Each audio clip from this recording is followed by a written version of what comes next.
গেছে যে আইনের যে এই বিধানটি রয়েছে সেই বিধানের ন্যূনতম তোয়াক্কা না করে প্রশাসন ক্যাডারের বিভিন্ন জনকে এনে অর্থাৎ সিনিয়র সচিব পর্যায়ের কোনো ব্যক্তিকে দিয়ে এই কর্তৃপক্ষের চেয়ারম্যানের পদ আসীন করা হয়েছে, পদে নিয়োগ দেওয়া হয়েছে।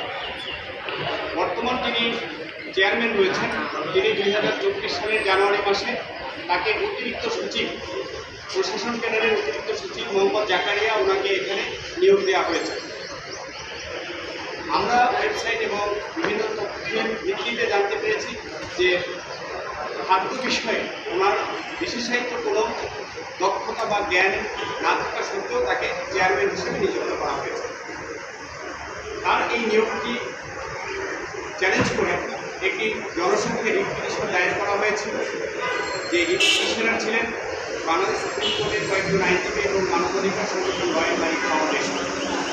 খাদ্য যেহেতু আমাদের প্রত্যেক মানুষের জন্য অত্যন্ত গুরুত্বপূর্ণ এবং এই খাদ্য থেকেই আমাদের সমস্ত রোগ ব্যাধি তৈরি হয় এবং খাদ্যের মূল্য নির্ধারণ থেকে শুরু করে সব কিছুই কিন্তু এই নিরাপদ খাদ্য কর্তৃপক্ষের উপরে বর্তায়।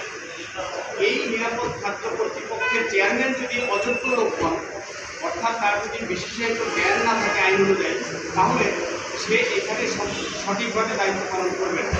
এই গ্রাউন্ডে আমরা যেহেতু আইনের ব্যত্যয় হয়েছে তার নিয়োগটা আমরা চ্যালেঞ্জ করেছি। আজকে মাননীয় আদালত দীর্ঘ শুনানি শেষে নিরাপদ খাদ্য কর্তৃপক্ষের চেয়ারম্যানের নিয়োগ কেন অবৈধ ঘোষণা করা হবে না, আগামী 2 সপ্তাহের মধ্যে তা জানতে চেয়েছি।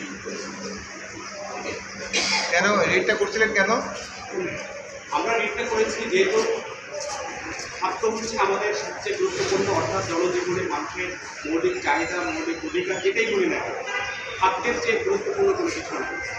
তো খাদ্য যাতে মানসম্পন্ন পুষ্টিসম্পন্ন খাদ্য আমাদের নিরাপদ ব্যবস্থা নিশ্চিত করা যায়, এই কারণেই খাদ্য কর্তৃপক্ষ তৈরি করা হয়েছে।